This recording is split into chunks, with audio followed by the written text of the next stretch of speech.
Just by the number of professors that attend these conferences, it's very likely that your discipline is not economics.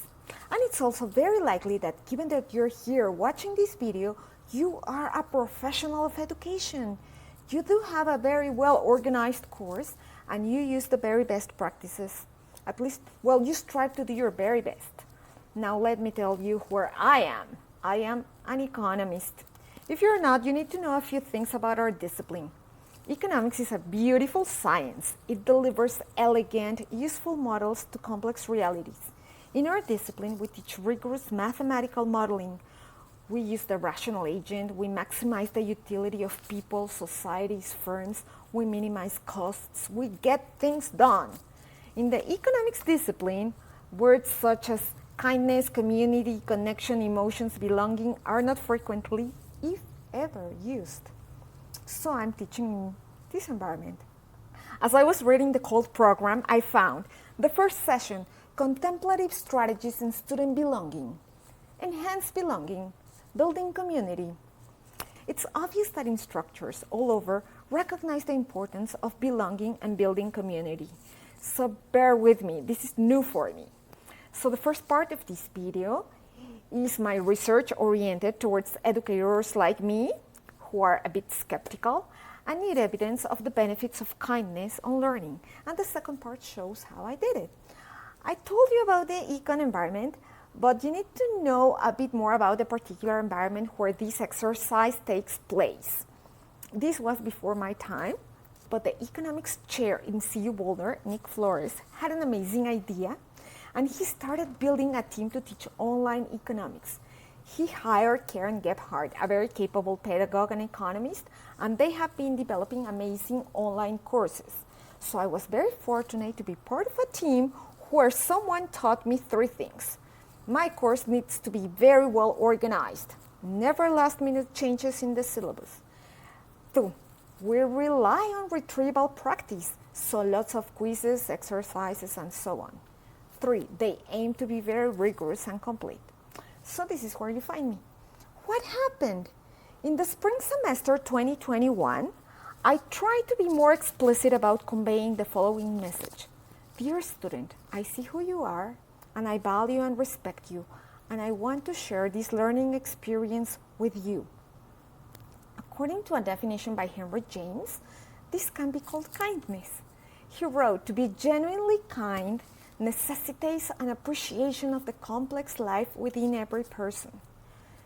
Later, the famous psychologist William James says, there is very little difference between one person and another, but what little difference there is very important. That's it. So I try to be intentional about getting to know my students and letting them know that I care about them. All right, so we found 2 results. The first result is that comparing the average of my students with and without treatment, the class who received these messages did slightly better in their grades.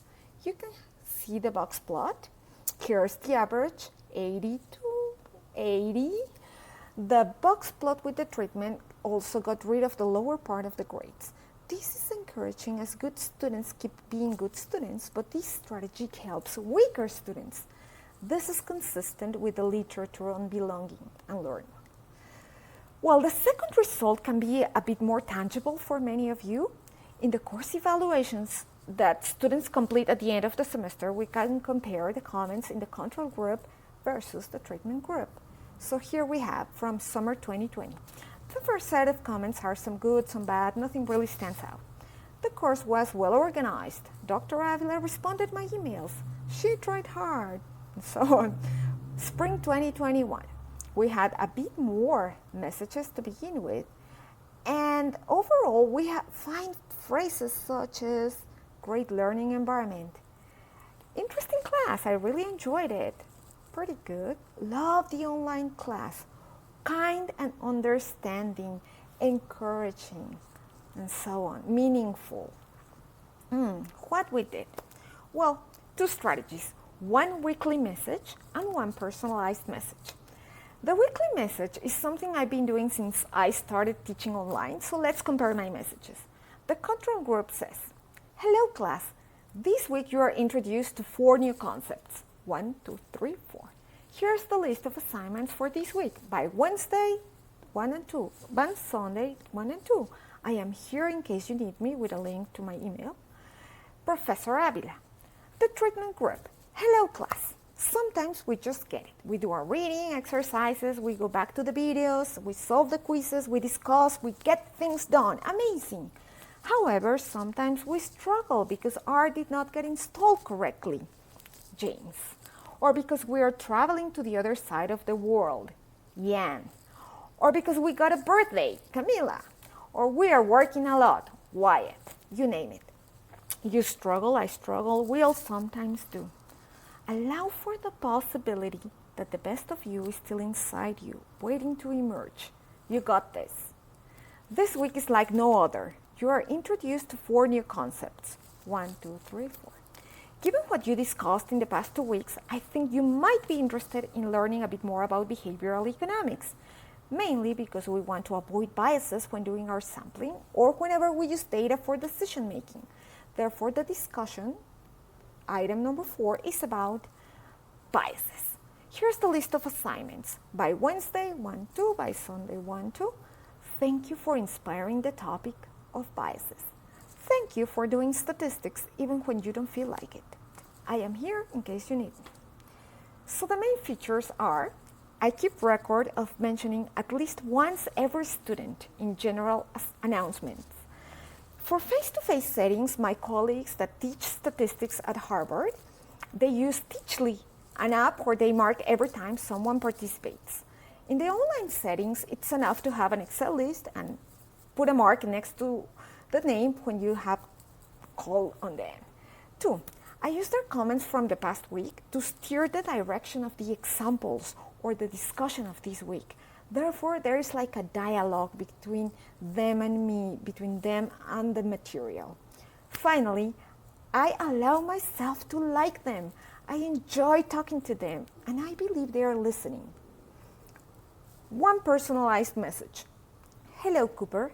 It is refreshing to have your opinion through discussion posts on the course.